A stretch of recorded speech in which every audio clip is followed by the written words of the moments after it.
दीजिए, बोलिए आप बीच में नहीं बोलेंगे, आप गुंडाई नहीं करेंगे, गुंडाई नहीं करेंगे। नमस्कार, मैं चंदन कुमार पांडे उत्तम सवेरा पर आप लोगों का फिर से स्वागत करता हूं।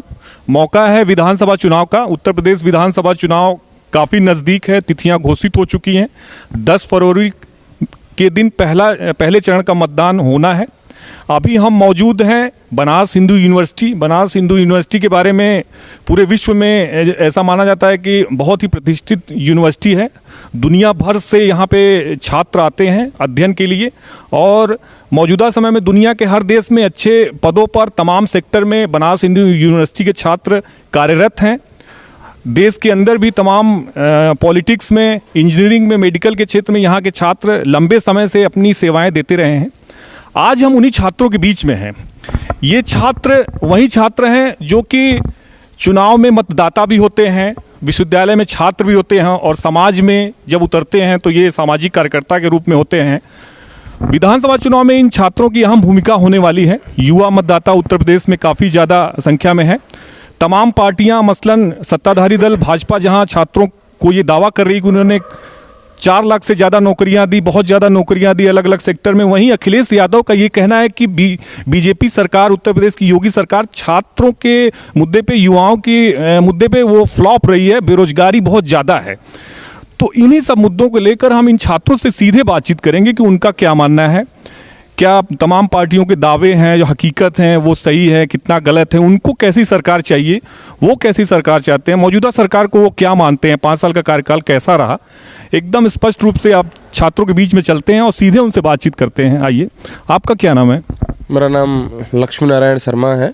मैं यहाँ MSW जो है कर रहा हूँ विश्वविद्यालय में। लास्ट सेमेस्टर है मेरा, PG कोर्स है।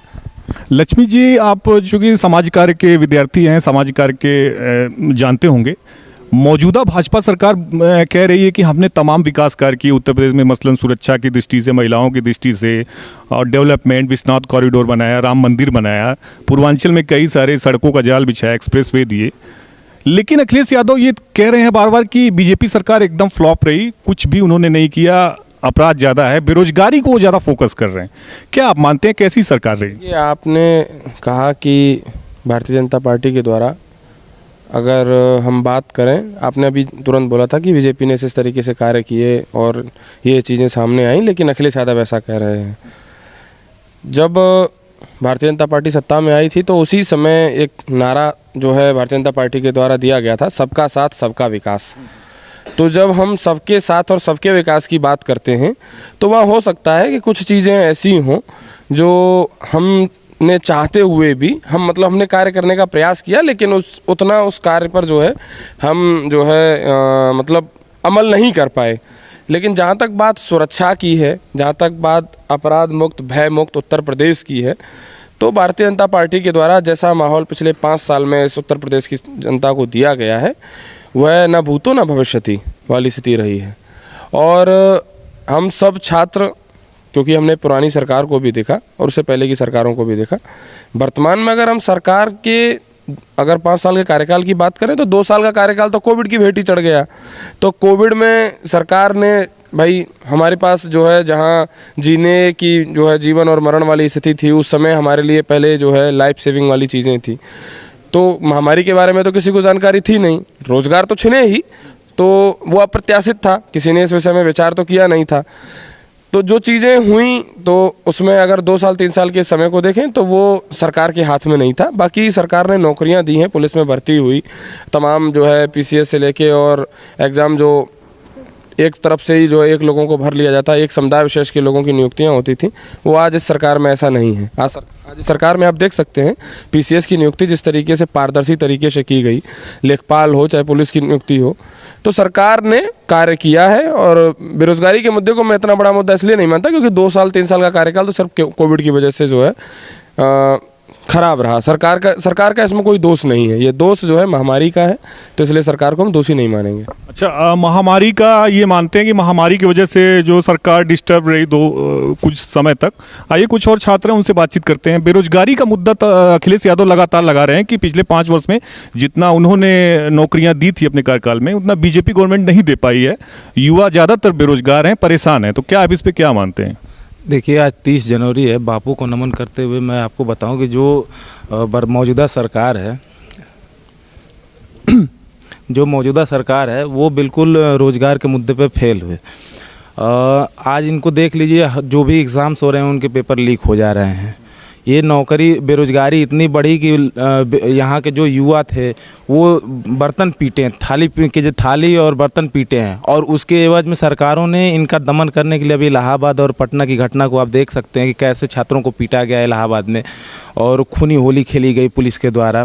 सरकार के लोग तो ये बोल रहे हैं कि हम तो प्रॉपर एग्जाम करा रहे हैं, इसमें कुछ अराजक तत्व शामिल हैं, सपा कांग्रेस का भी हाथ बता रहे हैं लोगों का, तो क्या मानते हैं इस पे? ये जो सरकार जब विफल होती है तो वो आरोप लगाती है, वो अपनी गलतियों को कभी मानती नहीं। इन्होंने कभी नहीं स्वीकार किया कि नहीं हमारे समय में पेपर लीक हुए, लेकिन ये सब जग जाहिर है, इसमें सब लोग जानते हैं कि पेपर लीक हुआ है और एग्ज़ाम्स नहीं हुए, कैंसिल किए गए। उसके बाद छात्रों को कितनी असुविधाएं हुई ये भी आपके सामने है। तो सरकार कभी मानती नहीं है कि हमारे समय में रोजगार नहीं दिए गए, लेकिन बेरोजगारी दर बढ़ी है, ये आंकड़े कहते हैं, इन्हीं के आंकड़े कहते हैं बेरोजगारी दर बढ़ी, और ये रोजगार के नाम पे पकोड़ा तलने की बात करते हैं। अच्छा, तो पकौड़ा तलने की बात जब बोले तो प्रधानमंत्री जी भी बोल रहे हैं कि हम युवाओं को बोल रहे हैं कि वो हमसे पैसा लें, रोजगार करें, और युवा चाहते हैं कि नौकरी सबको दे पाना संभव नहीं है, तो पैसा अगर दे रहे हैं तो उसमें क्या दी? ये स्कीम आपको कैसी लगी कि वो चाहते हैं आत्मनिर्भर बने, तो आप क्या मानते हैं इस पर? प्रधानमंत्री जी की बात करिए तो वो तो मान लीजिए कि एक संवैधानिक पद पर बैठे हैं, उनको ऐसा नहीं करना चाहिए। वो कभी एनसीसी के कैडर बन जाते हैं, कभी कुछ हो जाते हैं, कभी कुछ, उनकी बात की वैल्यू अब धीरे धीरे खत्म होती जा रही है। रहा सवाल जो सामने दिख रहा है उसको कैसे मतलब नकारा जा सकता है?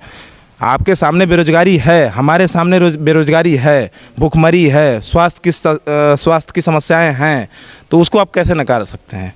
आपने अखिलेश यादव का कार्यकाल भी देखा होगा, आज के 5 साल पहले उनका था 2012 से 17 तक, तो उसमें कैसा था आपको लगा और इसमें कैसा लगा जॉब के मामले में? देखिए, समाजवादी पार्टी की जब सरकार रही यहाँ पे उत्तर प्रदेश में, तो उन्होंने काफ़ी हद तक विकास के कार्य को किया।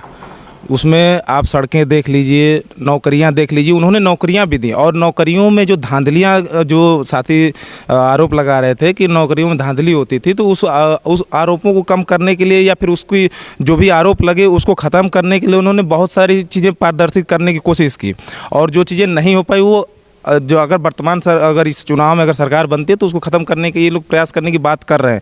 इन्होंने जो मूलभूत चीज़ें हैं उसको देने की बात कही है। तो इस बार का जो चुनाव है, इस बार जो हम लोग देखिए छात्र होने के साथ साथ एक मतदाता भी है इस चुनाव में, तो इसमें हम लोग यही देखेंगे कि वर्तमान सरकार और जो पूर्ववर्ती सरकारें रही हैं उन्होंने क्या वादा लेके आ रहे हैं और उसमें कौन कितना अमल किया है। भारतीय जनता पार्टी की सरकार देखिए, अभी हम लोग जब देखते हैं, जब सरकार जब बनी तो उन्होंने मैनिफेस्टो में कहा था कि हम रोजगार देंगे, स्वास्थ्य सुविधाएं मजबूत करेंगे और शिक्षा की बात करेंगे। इन्होंने कितने विश्वविद्यालय बनाए? हम तो ये शिक्षा के मामले में सीधे आइए ना, ये लोग कोविड का रोना रोते हैं कि कोविड आ गया। कोविड आया तो कोविड में ही आपने क्या कर दिया? लाशें गंगा में बही हैं, जाके डाटा गंगा माँ से पूछिए कि वहाँ पे कितनी लाशें बही हैं। आप कुछ बोलना चाहेंगे इस पे? ये बोल रहे हैं कि धांधली को सुधारा था, विश्वविद्यालय नहीं बने, आप कुछ इस पे? धांधली को सुधारने की अगर बात करते हैं तो आप अखिलेश यादव सरकार का कार्यकाल देखिए। अखिलेश जी आए थे बोलकर कि मैं युवा हूँ, मैं विकास करूँगा, और उन्होंने एक क्षेत्र विशेष तक ही नौकरियों को सीमित कर दिया था। हमको याद है इटावा, मैनपुरी और जो उधर वाला फिरोजाबाद वाला जो क्षेत्र है, पुलिस की जो भर्ती आई थी उस समय मैंने देखा था कि 20,000 22,000 लोग सिर्फ और सिर्फ उसी क्षेत्र विशेष से थे। तो पता नहीं, या तो अचानक से या अखिलेश जी के आते ही वहाँ पर जो है बुद्धिमत्ता, जो बुद्धि क्षमता थी वहाँ के बच्चों की, बौद्धिक स्तर था वो बढ़ गया था। अच्छा, इस वजह से ऐसा हुआ। एक क्षेत्र विशेष की बात कर रहे हैं कि अखिलेश यादव एक क्षेत्र विशेष में, ज़्यादातर मध्य यूपी में इटावा से। पूर्वांचल से कभी अखिलेश जी का मतलब नहीं रहा। पूर्वांचल को उन्होंने हमेशा अपराध का जो है क्षेत्र बना के रखा। विश्वविद्यालय अखिलेश यादव ने स्थापित किए पूर्वांचल में, विश्वविद्यालयों से लेके और मेडिकल कॉलेज, ये करें पूर्वांचल एकदम उनके लिए नगर नहीं रहा, केवल पश्चिम में काम किए। तो मैं गिना दूँ, चंद्रशेखर यूनिवर्सिटी बलिया में स्थापित हुई है, चंदौली मेडिकल कॉलेज, स्पोर्ट्स यूनिवर्सिटियाँ, और ये आजमगढ़ पूर्वांचल में भी काम हुआ। ये कुछ और छात्र यहाँ पे ज़्यादा छात्र हैं, सबकी बातें जाननी है। आपका क्या नाम है? अखिलेश यादव और योगी दावा कर रहे हैं दोनों लोग, क्या मानते हैं दोनों सरकारों में किसको अच्छा मानते हैं? ठीक है, पर तो मेरा नाम अतुल कुमार दुबे है, मैं रिसर्च स्कॉलर हूँ यहाँ पे। देखिए, आप सरकारों को चुनने से पहले आप सबसे जो बेस्ट सरकार होती है उसको चुनते हैं और उसके लिए आप तुलना करते हैं। मैं अखिलेश सरकार के आपको 2000 कारनामे गिना देता हूँ। ये कह रहे ना किस प्रकार के रोजगार इन्होंने दिए। इन्होंने रोजगार दिया, जब भारतीय पुरस्कार सम्मान पुरस्कार दिया, उसमें क्या किया, पहले 1 लाख रुपये उसकी क्या नाम है पुरस्कार योजना थी, उसको 11 लाख कर दिया गया। उसके बाद उसकी पेंशन योजना 50,000 पर महीना कर दी गई, जो ताउम्र मिलेगी। उसमें क्या नाम है 21 लोगों के लिए सिफारिश सीएमओ ऑफिस से आ रही है, 12 लोगों की क्या नाम है सिफारिश डीएम के लोगों की आ रही है, जो तत्कालीन समय में सरकार के पैरोकार थे। उसमें 2 लोगों को पुरस्कार किसको मिल रहा है, जो सैफई महोत्सव आयोजन कर रहे हैं। इस प्रकार के इन्होंने रोजगार दिए, भ्रष्टाचारियों को रोजगार दिया, अपने घर बार में रोजगार दिया। तो वो तो बोल रहे हैं कि बीजेपी सरकार तो रोजगार ही नहीं दे रही, युवा तो एकदम बेरोजगार है। मैं आपको बताता हूँ बेरोजगारी के लिए आप क्या करेंगे। अपने प्रदेश के कार्मिक विभाग के डाटा को उठा के देखेंगे। अगर आप 2000 क्या नाम है मायावती की सरकार का कार्मिक विभाग का डाटा देखेंगे तो मात्र 91,000 जॉब दी गई थी। उसके बाद समाजवादी सरकार आई, उसके सरकार के समय में ही कार्मिक विभाग का डाटा जारी होता है, उसमें 2,28,000 के आसपास जॉब दी गई। उसके बाद आप देखेंगे क्या नाम है योगी सरकार के समय कार्मिक विभाग का जो डाटा जारी किया गया उसमें 4,28,000 के आसपास जॉब दी गई थी। ये सबको नहीं दिख रहा है। 4,28,000 और 2.5 लाख में क्या अंतर होता है, ये अंतर होता है। और हम भ्रष्टाचार आपको गिना देते हैं। क्या की रिपोर्ट है 2015-16 के आसपास की, उसमें आप देखेंगे क्या नाम है 98,000 रुपये इस सरकार ने हिसाब ही नहीं दे पाई। तीसरी बात आपको याद दिलाते हैं, ये भ्रष्टाचारवादी समाजवादी जो सरकार है इसने क्या किया, 954 करोड़ रुपए का जो घोटाला हुआ था, जिसको यादव सिंह आप लोग का नाम याद होगा, जो डिप्लोमा करके इंजीनियर बन गया था, उसकी सुरक्षा के लिए 21 लाख करोड़ रुपए खर्च कर दिए। 21 करोड़ रुपए खर्च कर दे रही है सरकार एक अपराधी को बचाने के लिए। इस तरीके की तो इनकी योजनाएं हैं। एक बात और मैं आपको गिनाता हूँ, नोएडा और गाजियाबाद में जो क्या नाम विकास प्राधिकरण है उसके अंतर्गत बिल्डिंगों का आवंटन होता है। उसके अंदर कैग की रिपोर्ट है, 1,58,000 करोड़ रुपए घोटाला किया। किसने, मायावती ने मिलकर और समाजवादी सरकार ने मिलकर के। इस तरीके के ये लोग काम करते हैं। एक बात और आपको गिना देता हूँ, लैपटॉप घोटाला, 16 लाख लैपटॉप देने की बात की गई थी। आरटीआई के तहत ये खुलासा हो गया है कि मात्र 6 लाख लैपटॉप बांटे गए थे। 11 लाख लैपटॉप कहाँ चले गए। ये ठीक है, आइए कुछ और युवा हैं यहाँ पे, उनसे बातचीत करते हैं। क्या मानते हैं बीजेपी सरकार युवाओं के मुद्दे पे कितनी सफल रही? रोजगार सबसे बड़ा मुद्दा बनता जा रहा है, रोजगार कम दिया इन्होंने, तो क्या मानते हैं आप इस? बीजेपी सरकार रोजगार के मामले में पिछली सरकारों की तुलना में काफ़ी बेहतर प्रदर्शन की है। आप जिस हॉस्टल में खड़े हैं, हमारे जो सीनियर थे ज़्यादातर लोग असिस्टेंट प्रोफेसर होकर विभिन्न कॉलेजों में पढ़ा रहे हैं। कोई जीआईसी में है, कोई उत्तर प्रदेश माध्यमिक शिक्षा परिषद में, कोई जीडीसी में। इसी हॉस्टल के बगल में एक राजाराम हॉस्टल है, बिरला हॉस्टल है। ज़्यादातर लोग सेलेक्ट हो चुके हैं, हम लोग के सीनियर, यहाँ सब लोग बताएंगे आपको। तो रोजगार के मामले में केवल और केवल गलत बयानी किया जा रहा है। अखिलेश यादव पूर्व मुख्यमंत्री बोल रहे हैं कि युवाओं को रोजगार नहीं दिया गया, बीजेपी में बहुत कम दिया गया। हम जब थे तो हम आईटी लाए लखनऊ में। बता रहा हूँ, अखिलेश यादव के पिता अगर मुख्यमंत्री नहीं होते तो वो किस रोजगार के योग्य होते, आप उनसे जाके पूछिए। ऑस्ट्रेलिया से वो एमटेक किए हैं और वो जैसा बताते हैं कि वो जॉब भी किए वहाँ पे। तो राहुल गांधी भी कैम्ब्रिज से आए हैं और हार्वर्ड से आए हैं, क्या फर्क पड़ गया, लंदन से आए हैं। वो तो बोलते हैं बाबा मुख्यमंत्री लैपटॉप नहीं जला पाते। जब जिसको चलाना चाहिए था वो पिताजी की गोद में बैठ के गोटियां खेल रहा है, तो एक सन्यासी को, एक योगी को मंदिर से बाहर निकल के लैपटॉप चलाना पड़ा, सरकार चलाना पड़ा।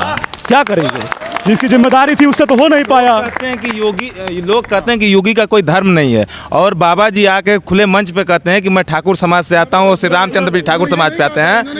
अरे उनका ये वक्तव्य है, उनका ये, मुझे अपनी जाति पे गर्व है, आपको भी अपनी जाति पे गर्व होना चाहिए। आपको भी एक एक करके समय दे रहे हैं। एक योगी का कोई जात नहीं हो सकता है, और वो देश के प्रदेश के एक मुख्यमंत्री भी हैं, वो खुले मंच पे आके कहते हैं कि मैं ठाकुर जात से आता हूँ, तो ये उनके लिए शोभा नहीं देता है। जब अखिलेश यादव सरकार थी, तो 56 एसडीएम एक ही। अखिलेश यादव गोद में बैठ के खेल रहे हैं। अखिलेश यादव जनता की गोद में बैठे हुए हैं। जवाब दे दूं मैं आपको, आपका मैं जवाब दे रहा हूं ना।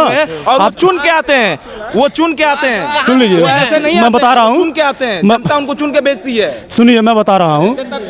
इन्होंने कहा कि योगी जी की जाति के बारे में इन्होंने प्रश्न किया।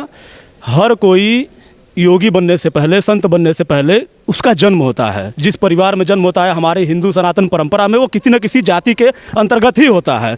तो वहाँ पे आपका पत्रकार हैं, आप मुझसे अगर सवाल करते हैं कि आप कौन हैं, तो मैं बताऊंगा कि मैं कौन हूँ।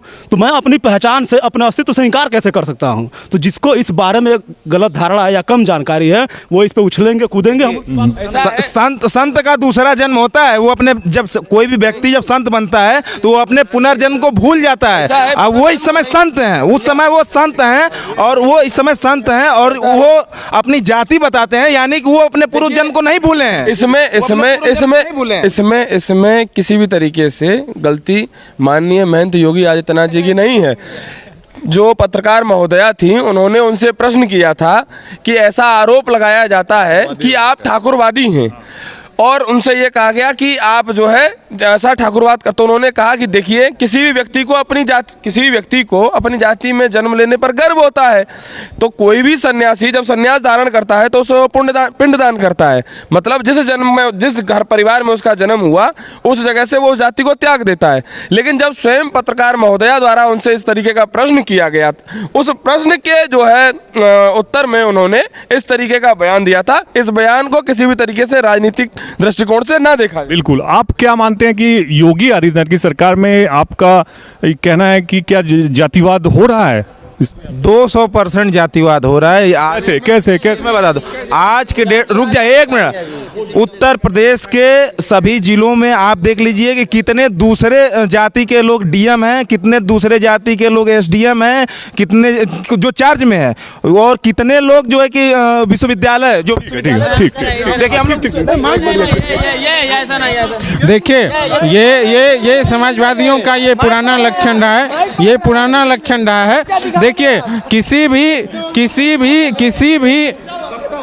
एक मिनट देखिए, किसी भी संवैधानिक पद पे आप आसीन होने के बाद आप किसी जाति, किसी धर्म, किसी मजहब के नहीं रह जाते हैं। लेकिन जितनी भी क्षेत्रीय दल है, जितने, चाहे वो समाजवादी पार्टी हो उत्तर प्रदेश में, आप जाइए बिहार जाइए, राजद है, लोग जानते हैं कि इन्होंने एक जाति विशेष के बंधन में बांट के रखा है पार्टियों को, और अंधे नहीं है वो लोग जो इन लोगों पे आक्षेप लगाते हैं, वो 200% सही रहता है। अब एक मिनट, आप लोग एकदम शालीनता से बात करिए। आप लोग बीएचयू के स्टूडेंट हैं, तो ऐसी इमेज जानी चाहिए कि आप लोग बड़े ही गंभीर तरीके से बातचीत करें। हम सबको मौका देंगे, 1 घंटे, अगर 2 घंटे भी रुकना होगा तो रुकेंगे। एकदम गंभीरता से बात करिए। आइए हम कुछ और छात्रों से बात करते हैं। आपका क्या नाम है? मेरा नाम हरीशचंद्र बिंद है। और ये जो मुद्दा चल रहा है विधानसभा चुनाव में, अखिलेश यादव कह रहे हैं कि युवाओं को रोजगार नहीं दे पाई बीजेपी की सरकार। योगी आदित्यनाथ कह रहे हैं कि हमने सुरक्षा भी दिया, रोजगार भी दिया और डेवलपमेंट भी दिया। क्या मानते हैं आप? देखिए, जहाँ तक बात है कि अखिलेश यादव क्या कह रहा है, मैं उस पर नहीं बात करूंगा। जनता क्या कह रही है उस पर मैं बात करूंगा। अगर जनता की बात देखें तो जनता हमेशा सड़क पे है। जनता हमेशा सड़क पे। आप बेरोजगारों को देखिए, लाठी खाते हुए इलाहाबाद से लेके हर जगह देखिए, बनारस में ही देख लीजिए कितना प्रोटेस्ट हो रहा है। और इस बनारस के अंदर जो भी कार्य हुए उसके अंदर देख लीजिए कितना प्रोटेस्ट हो रहा है। सरकार का ये कहना है कि हम तो भर्ती करा रहे हैं, परीक्षा करा रहे हैं, आप लोग कानून अपने हाथ में मत लो। ये जो सरकारी संपत्ति है उसको आप लोग मत क्षति पहुंचाओ। हम तो करा रहे हैं, स्टेप बाय स्टेप रेलवे के एग्जाम कर। ये चीज़ डिफाइन करने की जरूरत है। जो सरकारी संपत्ति की क्षति होती है तो सरकार कहती है सरकारी संपत्ति की क्षति में करिए, लेकिन ये जो जनता है वो किसकी संपत्ति है? यानी ये जनता की ही संपत्ति है। अगर जनता को लग रहा है कि सरकारें सही से काम नहीं कर रही है, तब तो छात्र सड़क पे आ रहे हैं। आप कल्पना करिए कि वो छात्र जो मार खाए हैं, जो सड़क पे आए हैं, उनके ऊपर मुकदमा हुआ, उनका भविष्य खराब हो जाएगा। वो ये चीज़ें जान के अगर सड़क पे आए हैं तो कुछ तो बात रही होगी। बिल्कुल। आपका क्या मानना है, ये जो मुद्दा चल रहा है छात्रों की बेरोजगारी का, भी ट्रेन की बोगी जलाई पटना में और तमाम तरह की दिक्कतें हुई, इलाहाबाद में भी तमाम दिक्कतें हुई, छात्रों के साथ पुलिस ने बर्बरता की, तो क्या मानते हैं इसमें सरकार दोषी है? आपके हिसाब से क्या है, कौन दोषी है इसमें, क्या होना चाहिए? ये पुलिस की बर्बरता तो स्वाभाविक रूप से गलत है, वो एक अलग मुद्दा है। लेकिन जब हमारे प्रिय मित्र जब ये बात कर रहे थे तो इन्होंने बताते वक्त ये कहा कि सरकारें नहीं दे रही हैं नौकरी, तो छात्र क्या करें? सरकारें जो हैं, एनटीपीसी की जो समस्या है, वो पहली बात तो वो यूपी उत्तर प्रदेश सरकार की समस्या नहीं है, और हम यहाँ के विधानसभा चुनाव की बात करें तो इसके लिए स्पेसिफिक रहें, एक बात।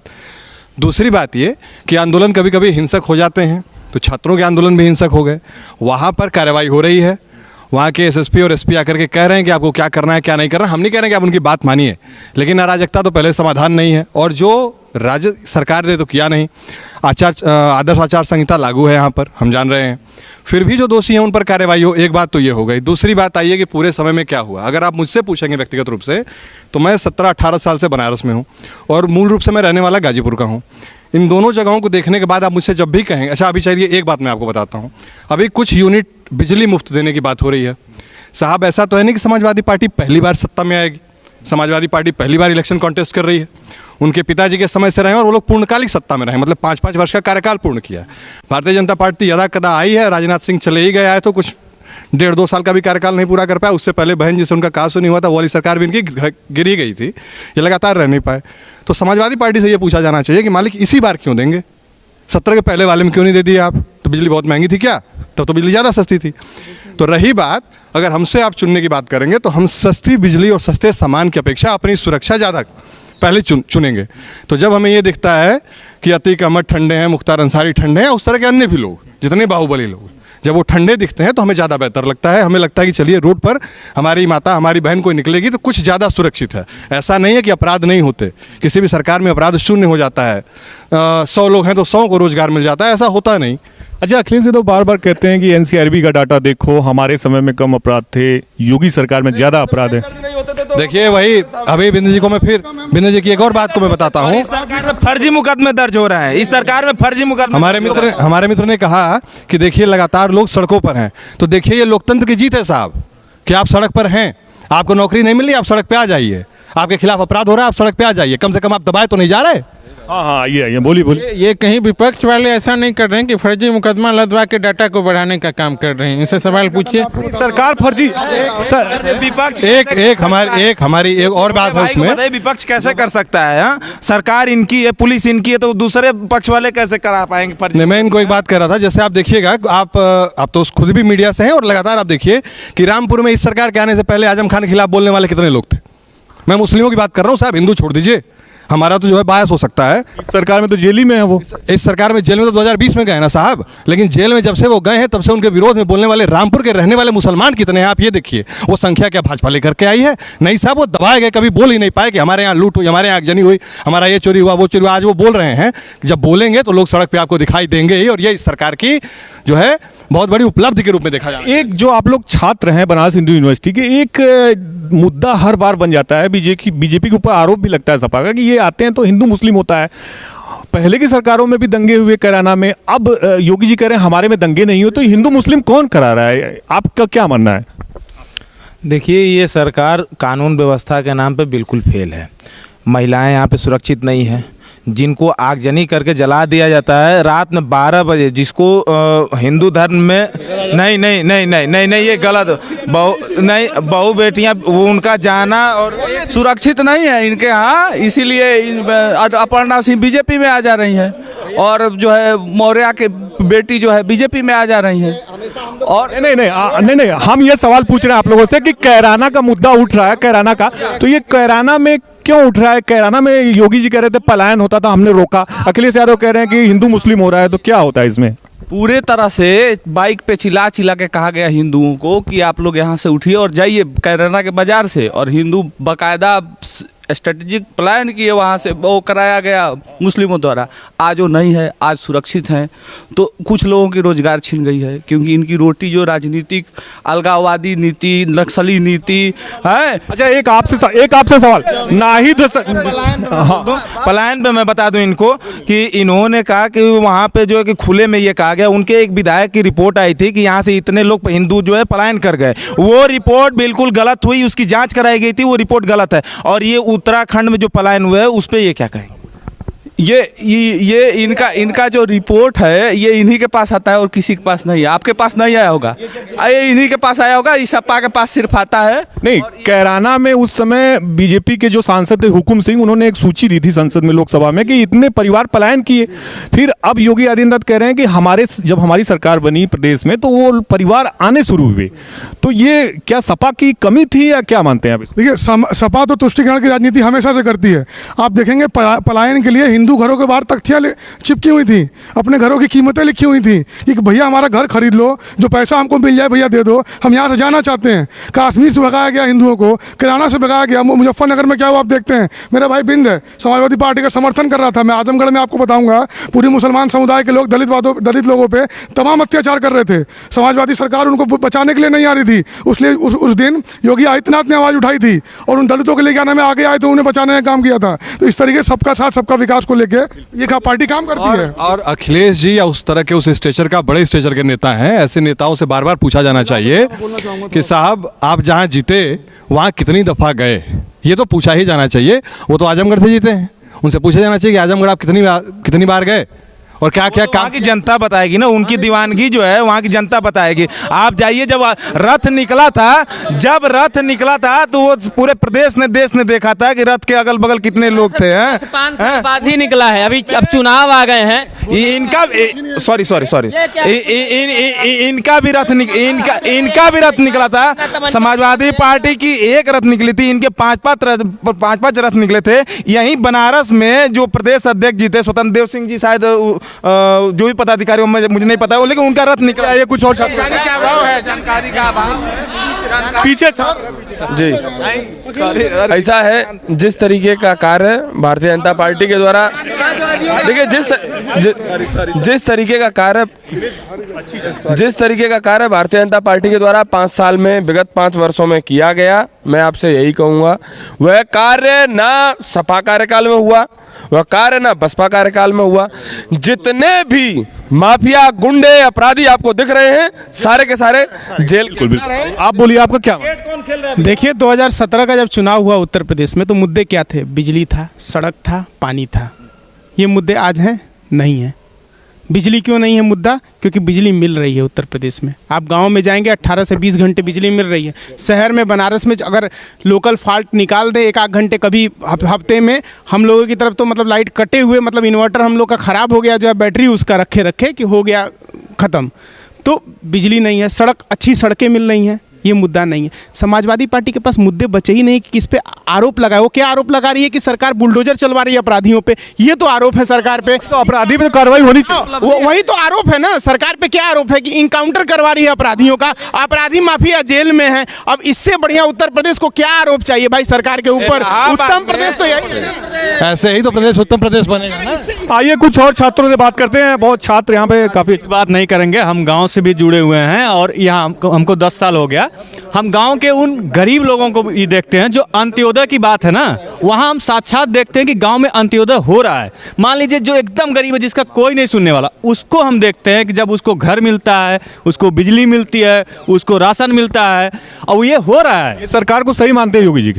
आइए, मैं ये देख रहा हूँ, साक्षात अपने आंख से देख रहा हूँ। मैं किसी पार्टी का वो नहीं कर रहा हूँ बड़ाई। मैं अपने गांव में देखता हूँ जब गरीबों का ना, जो एकदम गरीब हैं, जिनको निसहाय थे, जो पहले भी थे अब भी हैं, अब उनको घर मिल रहा है, उनको राशन मिल रहा है टाइम से, और जो 5 लाख का उनका जो बीमा है दवा करने के लिए, तो ये सब जो बेसिक चीजें उनको मिल रही हैं। बिल्कुल बिल्कुल। आइए बोलिए। एक पूर्व प्रधानमंत्री थे राजीव गांधी, उन्होंने कहा कि जब 1 रुपये हम केंद्र से डालते हैं तो गांव तक पहुंचते पहुंचते वो 25 पैसा 5 पैसा लगभग बच जाता है, तो बीच वाला कहाँ जाता था। आज मोदी गवर्नमेंट में डायरेक्ट टू, जिसके पास बेनिफिशियरी है, डायरेक्ट टू बेनिफिशियरी अकाउंट, किसान सम्मान निधि हो गया, उज्ज्वला योजना हो गया, या चाहे फिर श्रम निधि योजना का हुआ, शौचालय का हुआ, प्रधानमंत्री ग्रामीण आवास योजना का हुआ, सारा का पैसा सब कुछ जो है अकाउंट में, बिचौलिया खत्म। बिल्कुल बिल्कुल।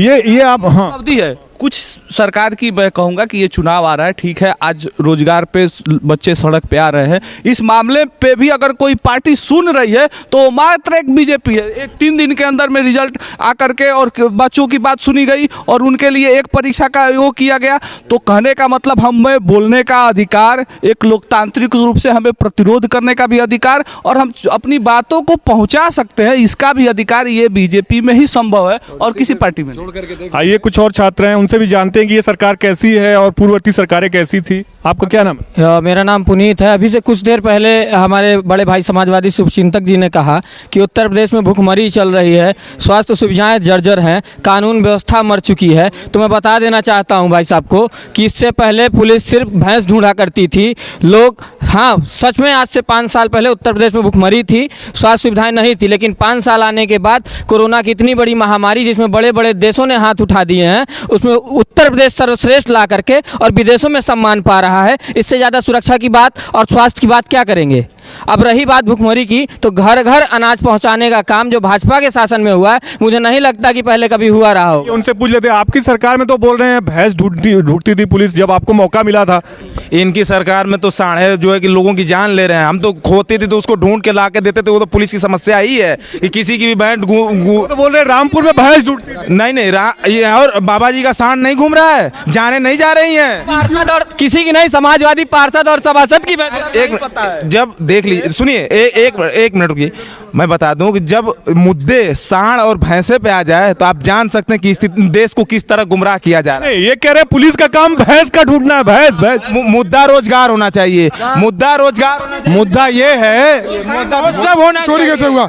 देखिए भैया, ये भैंस चोरी होना, भैंस चोरी होना और बकरी चोरी होना मुद्दा कहाँ का है? मेरी विधानसभा रामपुर है। बकरियां चोरी कैसे हुई मैं बताता हूँ आपको। बकरियां चोरी कैसे हुई? बोलने दीजिए, बीच में बोलिए, आप बीच में नहीं बोलेंगे, आप गुंडाई नहीं करेंगे, गुंडाई नहीं करेंगे। आइए इनसे बात। देखिए, जब लोगों के पास और सरकार के पास कोई मुद्दा चुनाव लड़ने के लिए नहीं होता है तो हिंदू मुस्लिम, भैंस भैंसा, सांड, यही सब होता है। यहाँ शिक्षा और रोजगार की बात होनी चाहिए सरकार को, ठीक है। और सरकार के पास इसमें कोई मुद्दा नहीं। रोजगार के नाम पे सरकार बिल्कुल फेल है। कानून व्यवस्था के नाम पे हाथरस जैसी घटना हो जाती है और दलित पीड़िता के 100 को भी जला। ये तो माफियाओं पे बुलडोजर चल रहा है, तमाम कार्रवाई हो रही है। मुख्तार अंसारी जेल में है, आजम खान जेल में है, अतीक अहमद जेल में, ठीक है। हाँ, जब सपा की सरकार थी तो ये माना जाता था कि रामपुर में उत्तर प्रदेश की पुलिस आजम खान की भैंस ढूंढा करती थी। इस पे क्या आपका मानना है? देखिए, आदमी को सुन के बड़ा हंसी वाला काम लगेगा ये। मैं बताता हूँ बकरी और भैंस चोरी कैसे हुई। जहाँ पे समाजवादी पार्टी के जो हमारे नेता थे आजम खान साहब, इनकी एक बिल्डिंग बनने को थी। वहाँ पे नवाबों के समय का बना हुआ एक यतीम खाना था। उस यतीम खाने के लोग अपना रोजगार कैसे करते थे? बकरियाँ थी, गाय थी, भैंस थी। आप उनको तो हटा नहीं सकते। उनके रोजगार के जो साधन थे ना, उनकी बकरियों को हटा दीजिए, उनकी भैंसों को हटा दीजिए। वो भैंस और बकरियाँ जो गायब हुई ना, वो चोरी के मुकदमे इनके ऊपर हैं। इस तरीके से चोरी के मुकदमे हैं। दूसरी बात बता दूं मैं आपको, रामपुर में आप देखेंगे उत्तर प्रदेश का सबसे बड़ा पुल बनाया गया है। वो पुल कहाँ से कहाँ तक है? जौहर यूनिवर्सिटी, जो आजम खान की यूनिवर्सिटी है, उनके घर तक। अरे गरीबों का आपको भला करना था तो वहाँ आपने सड़क बनाई होती, वहाँ आपने पुल बना दिया जिस पुल पर चलने वाला एक भी आदमी नहीं है। उस पुल के बनने से उन जो नीचे खेत थे वो सदियों तक पीछे हो गए बेचारे। अरे वहाँ आपने सड़क बना दी होती, लागत भी कम लगी होती, रोजगार भी मिल गया होता, क्षेत्र का विकास भी हो गया होता वहाँ पर। बिल्कुल। अब आइए एक दो लोग से और बात करेंगे, फिर खत्म करेंगे। सपा में ये भाई साहब बोल रहे हैं कि सपा में तो पुलिस की बहुत हालत खराब थी, वो तो भैंस ढूंढती थी और तमाम भ्रष्टाचार हुए। क्या बोलते हैं इस पे आप? देखिए, ये पुलिस के नाम पे इन लोगों ने केवल नाम बदला है। डायल 100 की व्यवस्था पूरे इंडिया में कभी भी किसी भी राज्य में लागू है तो भारत में है, जो 10 मिनट के अंदर जो है कि पुलिस पहुंच जाती है। आप ये भी तो बोल सकते हैं कि अपराधी अंदर हैं, काउंटर हुए अपराधियों के, तमाम सख्ती बरती, अपराध का कहाँ अपराधी कहाँ? अपराधी तो क्रिकेट खेल रहे हैं। आप क्या बोलेंगे? देखिए, मैं जहाँ अपराध की अगर बात होगी तो भय मुक्त उत्तर प्रदेश, अपराध मुक्त उत्तर प्रदेश भारतीय जनता पार्टी ने किया है। बाकी इस चुनाव में हमारे सामने मुद्दा होना चाहिए शिक्षा का और स्वास्थ्य का। तो हम प्रत्येक व्यक्ति से हम यही कहेंगे कि इस तरीके से जो है लोगों को आप मतदान करिए, उन लोगों को आप मतदान करिए, ऐसे लोगों को आप जो है वोट डालिए जो कम से कम चुनाव में खड़ा हुआ व्यक्ति स्नातक हो और वह यह समझ रखता हो कि कल की डेट में जब वो विधानसभा पहुंचे तो वह आपकी शिक्षा की और स्वास्थ्य की बात को विधानसभा में पूर्ण रूपेण रख सके। तो आप ऐसे लोगों को वोट करिए जो आपकी समस्याओं को, खासकर शिक्षा और स्वास्थ्य संबंधी समस्याओं को समझ सके, क्योंकि आगामी 21वीं सदी जिस तरीके से हमारे प्रधानमंत्री बार बार कहते हैं कि हम विश्व गुरु बनाना चाहते हैं भारत को, तो वह तभी बन पाएगा जब हम अपने बीच में से ऐसे लोगों को जो है विधानसभा और लोकसभा में चाहेंगे जो हमारी समस्याओं को समझते हो और हमारी समस्याओं को वहां सही तरीके से रख पाते हैं। बिल्कुल। आइए एक और अंतिम युवा से बात करके फिर अब खत्म करते हैं। क्या मानना है सरकार का मानना जो भी हो, हम जनता के तरफ से अगर आप अपने चैनल के थ्रू अगर ये बात पहुंचा सकते हैं तो सभी पार्टियों को पहुंचाइए कि वो अपने मैनिफेस्टो में कुछ नेसेसरी चीज़ें हैं जो बेसिक हमारे जीवन के लिए ज़रूरी हैं। आज हमारे किसी भी गाँव में एक बिस्से ज़मीन नहीं है कि लड़का वॉलीबॉल भी खेल सके, कि कम से कम बेसिक चीज़ है कि हर गांव में एक ग्राउंड होना चाहिए। और जो बात किसान करते हैं कि जो आ रहा है हम कर्ज माफ़ कर देंगे, ये कर, तो किसान हो लेकिन जो किसान के संसाधन है, ट्रैक्टर है, नलकूप है, ये सब सरकारी सुविधाओं पे बनने चाहिए। हर गांव में एक वो होना चाहिए जिससे कि अनाज को रखा जा सके, वो सब सरकारी पैसे से होना चाहिए। इससे तो हम सारे किसान को फायदा होगा। ये हर पार्टियों के मैनिफेस्टो में होना चाहिए। आइए कुछ और लोग हमारे साथ हैं, हम अभी BHU कैंपस में हैं, उनसे भी बातचीत करते हैं कि इस विधानसभा चुनाव में उनका क्या मानना है, कैसी सरकार रही 5 साल तक जो योगी आदित्यनाथ की और उसके पहले जो अखिलेश यादव के नेतृत्व में सरकार थी वो कैसी थी। हमारे साथ कुछ लोग हैं, आइए वो सपा के ही हैं तो उनसे बातचीत करते हैं। योगी आदित्यनाथ की 5 साल की सरकार वो दावा कर रहे हैं कि बहुत अच्छी थी, आप क्या मानते हैं कैसी सरकार है उनकी? योगी आदित्यनाथ की सरकार जो है हर एक क्षेत्र में विफल रही है। अभी देख लीजिए कुछ दिन पहले एनटीपीसी और आरआरबी के रिजल्ट को लेकर छात्रों के ऊपर कैसे बर्बरतापूर्वक लाठीचार्ज हुई है, और वो लाठी जो है छात्रों के ऊपर नहीं लाठीचार्ज हुई है, वो लाठी भारत के भविष्य और भारत के संविधान पर चार्ज हुई। वो तो कह रहे हैं कि इसमें सपा और कांग्रेस के लोग मिले हुए हैं और साजिश के तहत ये करवाया गया, हम तो एग्जाम करवा रहे हैं। साजिश के तहत कैसे हो सकता है? योगी जी हर जिले में अपने डीएम सेट किए हैं, योगी जब हर जिले में अपने एसएसपी सेट किए हुए हैं, तो इसमें सपा और कांग्रेस कैसे साजिश कर सकती है?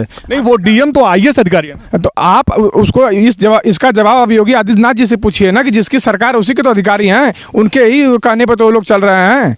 और सपा और कांग्रेस हमेशा, सपा की सरकार जब भी रही है हमेशा छात्रों के लिए काम की है। सपा सरकार रही है 18 लाख लैपटॉप वितरण छात्रों को दी थी, जिससे आज छात्र रोजगार भी पा रहे हैं, उससे पढ़ के कहाँ से कहाँ चले गए। वो आपका कहना ठीक है, लैपटॉप बटे थे, तमाम बटे थे चीजें, लेकिन प्रधानमंत्री नरेंद्र मोदी और योगी आदित्यनाथ दोनों लोग ये बोल रहे हैं कि सपा की सरकार में बहुत ज्यादा गुंडाराज था, कैराना में पलायन करते थे परिवार। आप इतना से ही अंदाज़ा लगा सकते हैं कि अब हम नाम नहीं लेंगे, पूर्वांचल में एक ऐसे भी व्यक्ति हैं जो जेल में बंद हैं और आज वो क्रिकेट का उद्घाटन कर रहे हैं। इसी से आप अंदाज़ा लगा सकते हैं कि भारतीय जनता पार्टी में किस प्रकार का गुंडाराज है। और अब क्या आपसे बताएं, आप देखिए सब जान ही रहे हैं सबको। कैसे मानते हैं भाजपा सरकार को? योगी आदित्यनाथ चुनाव मैदान में है, वो तमाम अखिलेश यादव पे आरोप लगा रहे हैं, तो कैसा मानते हैं सरकार, इनकी सरकार को? उनकी सरकार देखिए पूर्ण रूप से फेल रही है, चाहे कानून व्यवस्था की बात हो, शिक्षा की बात हो, युवाओं के रोजगार की बात हो, छात्रों का स्कॉलरशिप की आप अगर देख लीजिए पिछले 5 सालों का, तो वो जिस तरीके से पिछली सरकार में आता था उस तरीके से कहीं भी एक तरीके से आप बोला जाए तो वर्क को देख करके इन्होंने वो किया है। वर्क के हिसाब से इन्होंने जो वो छात्रवृत्ति का वो सेंक्शन किया है उस तरीके से किया गया है। और बाकी अभी बात हो रही थी, जैसे बड़े भाई बता रहे थे कि हम ये चाहते हैं कि अगर किसकी भी सरकार हो तो हर गाँव में ग्राउंड की बात कर रहे थे, तो इस सरकार में तो ग्राउंडों को कब्जा किया है, भूमाफियाओं ने कब्जा किया है, वो भी भाजपा के लोगों ने। तो इस तरीके से पूर्ण रूप से हर तरीके से हर जगह पर ये फैल रही है। अभी आप बात कर रहे थे, बता रहे थे कि योगी जी ये बताते हैं कि जो भी लोग होते हैं वो कांग्रेस और सपा वाले होते हैं पेपर लीक करवाने में, तो फिर तो एक तरीके से योगी जी खुद ही स्वीकार कर रहे हैं ना कि भाई हम पूर्ण रूप से हमारी कानून व्यवस्था फेल हो रही है कि हम उन सपा और कांग्रेस वालों को जेल तक नहीं पहुंचा पा रहे हैं। आपकी बातों को हम मान रहे हैं, तो जैसे कि वो भी तो आरोप लगा रहे हैं, भाजपा के लोग भी लगा रहे हैं कि रामपुर में उस जमाने में भैंस को पुलिस ढूंढती थी, जौहर विश्वविद्यालय बना दिया गया। मैं योगी जी को चेतावनी दे रहा हूं, अगर आजम खान ने एक विश्वविद्यालय बनाया तो आप बता दीजिए 5 साल के सरकार में पूरे प्रदेश में एक भी विश्वविद्यालय का आप निर्माण किए तो उसका नाम गिना दीजिए। आप उनसे एक बार सवाल पूछिए कि आप कितने विश्वविद्यालय पूरे प्रदेश में बनाए छात्रों के, नौजवानों के और रोजगार के लिए आप क्या किए हैं पूरे प्रदेश? क्या इनकी बातों को क्या मानते हैं? गुंडा इस तरीके की, मैं 2 मिनट सच्चाई बोलूंगा तो ये बर्दाश्त नहीं कर पाएंगे, लगेंगे आपसे माइक छींकने। अगर आप करेंगे, रामपुर में जो विश्वविद्यालय बनाया गया है सरकारी नहीं है, सरकारी पैसे से प्राइवेट है, प्राइवेट सरकारी नहीं होता है। उसकी फीस देखिए, बोलने नहीं देंगे, मैंने क्या कहता, बोलने नहीं देंगे ये लोग, क्योंकि बर्दाश्त करना नहीं आता है। दिक्कत यहीं पे है। मैं क्या कह रहा हूँ, वो प्राइवेट यूनिवर्सिटी है, प्राइवेट में फीस उनकी बहुत ज़्यादा है, गरीब यतीम वहाँ पढ़ नहीं सकता। यतीमों के साथ आपने क्या किया, मैं बताऊँ आपने यतीमों के साथ क्या किया? यतीमों के लिए आपने लैपटॉप बांटने की योजना चलाई, आरटीआई के तहत खुलासा हो गया, आपने मात्र 6 लाख लैपटॉप बांटे, 11 लाख लैपटॉप बांट दीजिए ना। वो लैपटॉप बचे हुए हैं, उस लैपटॉप को इसलिए नहीं योगी जी बांटे कि उस पर अखिलेश यादव और मुलायम सिंह यादव की फोटो लगी है, इसलिए वो लैपटॉप नहीं बटा है। और वही आप देख सकते हैं कि अभी जो राशन बट रहा है, एक छोटे से चावल पे योगी और मोदी की फोटो लगी हुई है, इससे अंदाजा आप लगा सकते हैं कि पूरे प्रदेश में कितना विकास हुआ है। आवाजें ऊंचा करने से कुछ भी नहीं होता है, चीखेंगे, गुंडाई करेंगे, गुंडाई के अलावा इनको कुछ नहीं आता है, गुंडाई नहीं करते। मैं अकेला खड़ा हूँ, भारतीय जनता पार्टी गुंडाई साफ गुंडाई चल रही है। आप बोलिए नहीं, बात खत्म होने दीजिए आप, गुंडाई नहीं होनी चाहिए। मैं आपको बताता हूँ रोजगार कैसे देते हैं, इन लोगों ने रोजगार कैसे दिया है। रोजगार देने के लिए इन्होंने इस प्रदेश में बोलने देंगे नहीं, पढ़े लिखे आदमी तो है नहीं, अनपढ़ आदमी है, पढ़े लिखे हैं। योगी जी पढ़े लिखे हैं, मोदी जी पढ़े लिखे हैं, और कोई पढ़ा लिखा नहीं है। अभी कल मोदी अभी डिग्री का पता नहीं है। नहीं तो गुंडाई किसके शासन में होती है? योगी जी के शासन में होती है। किसी के सुनिए, किसी के बहन के साथ गैंगरेप करके बिना उसकी इजाजत के लाशों को जला दिया जाता है। इनकी नेताओं का अपनी बेटियों के ऊपर ही नीयत खराब हो जाती है। इनके बेटे, इनके नेता अबू आजमी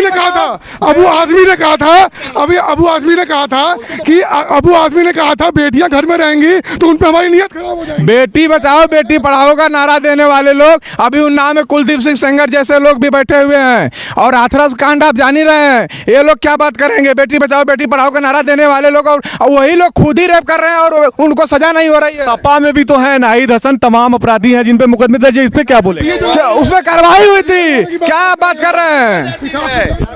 लड़के हैं, गलती हो जाती है। नाहिद हसन को किसी भी मामले में अभी सजा नहीं हुआ है, उनका हर मामला कोर्ट में विचाराधीन है। और अगर नाहिद हसन की आप बात करें तो उसके मुकाबले योगी आदित्यनाथ के ऊपर 52 मुकदमे थे 2017 से पहले, और केशव प्रसाद के ऊपर 48 मुकदमे थे। तो आप क्या कहेंगे? केशव प्रसाद और बोलिए, इस पे ये बोल रहे हैं मुख्यमंत्री पे भी मुकदमे हैं। नहीं, मुख्यमंत्री के ऊपर एक भी 302 और 307 जैसा मुकदमा नहीं था। नहीं, मुख्यमंत्री के ऊपर नहीं, मुख्यमंत्री के ऊपर वापस लिए माननीय योगी जी के ऊपर एक नहीं है अभी कि योगी पे कितनी धाराएं संलिग्न लगी हुई है। आज के डेट में योगी ने अपनी पूरी मुकदमा खत्म करवा चुके हैं। आज के डेट में मुकदमे अच्छा देखिए, पहली चीज तो हम सभी लोग आराम से अपनी अपनी बात रखें। देखिए, योगी जी के ऊपर नहीं, आराम से योगी 2022 में आदर्श समाजवाद स्थापित होने जा रहा है। योगी जी के ऊपर कोई भी ऐसा मुकदमा नहीं था जो मतलब इस समाज के लिए उनको घातक माना जाए, या फिर देखा जाए तो पूरे उत्तर प्रदेश में इस तरीके का कहीं पे भी योगी जी का जिक्र जब आता है तो एक कट्टर हिंदूवादी, हिंदू छवि वाले नेता के रूप में जरूर उनकी छवि आती है। लेकिन ऐसा नहीं है कि मुख्यमंत्री बनने के बाद उन्होंने इस तरीके का कोई भी कार्य किया हो जिसमें से किसी समुदाय विशेष को बहुत नुकसान हुआ हो। ऐसा कोई भी कार्य माननीय योगी जी के द्वारा नहीं। ये तो गुंडई, ये तो आरोप लगा रहे हैं कि योगी जी की सरकार में गुंडई हो रही है। उन्होंने गुंडई की है, उन्होंने गुंडई गुंडों के साथ की है। सारे गुंडे माफिया इस समय जेल में बंद हैं, आप देख लीजिए। को ठोकने वाले कह रहे हैं कि गुंडई खत्म हो गई, माफिया तो क्रिकेट खेल रहे हैं ना। नहीं, आप कुछ भी कह सकते हैं, अगर आपको कहना है तो आप हकीकत है, ये हकीकत है। वो जो क्रिकेट खेले वो भाजपा के सदस्य नहीं है, भाजपा के सदस्य हैं। नहीं, भाजपा के सदस्य नहीं है धनंजय सिंह, इनका कहना मैं नाम बता देता हूँ। उनके ऊपर कार्रवाई क्यों नहीं हो रही है? भाजपा की पुलिस उनको पकड़ काहे नहीं पा रही है? वो भाजपा के सदस्य भले नहीं है, उनको भाजपा की पुलिस पकड़ने में नाकाम क्यों? जेल में रहते हुए वो बाहर क्रिकेट का उद्घाटन कैसे कर सकते हैं? इससे तो एकदम सच जाहिर होता है ना कि भारत योगी जी की कानून व्यवस्था एकदम ध्वस्त हो चुकी है। मैं कह रहा हूँ, अभी भैया ने कहा कि पुलिस भाजपा की है, पुलिस सपा की है, जो भी है, क्या पुलिस उत्तर प्रदेश की जनता की नहीं है? पुलिस भाजपा और सपा में बट के रह गई है। आपने खुद पुलिस को की पुलिस है, अगर मान रहे हैं भाई साहब कह रहे हैं कि उत्तर प्रदेश की जनता की पुलिस है, तो उसी पुलिस के आरोप लगा रहे थे अभी की पुलिस भय सकती थी। मैं कह रहा हूँ पुलिस को इतना मजबूर कर दिया गया था कि वही पुलिस जाके एक के घर से भैंस ढूंढती थी। अब भी वही चीज कह रहा हूँ कि भैंस ढूंढती थी। बाजार के इनामिया धनंजय सिंह खुलेआम क्रिकेट का उद्घाटन, अतीक अहमद, मुख्तार अंसारी, भूल गए ये लोग। देखिए, किसी भी देश शांति से मैं देखता था कि समाजवादी का एक छोटा से छोटा कस्बा का कार्यकर्ता जाता था और दरोगा का कॉलर पकड़ के थाने से बाहर खींच लाता था। आज वो गुंडाई समाप्त हो गई है। मैं भाजपा का विधायक। बिल्कुल, हमने बनारस हिंदू यूनिवर्सिटी के छात्रों से बातचीत की। छात्रों का कहना है कि जो भी सरकार हो उन्हें सुरक्षा, रोजगार और उनके खेलने के लिए, उनके कौशल के लिए गांव-गांव में खेल के मैदान होने चाहिए। तो मैं चंदन कुमार पांडे, कैमरा पर्सन अशोक पांडे के साथ वाराणसी से, धन्यवाद।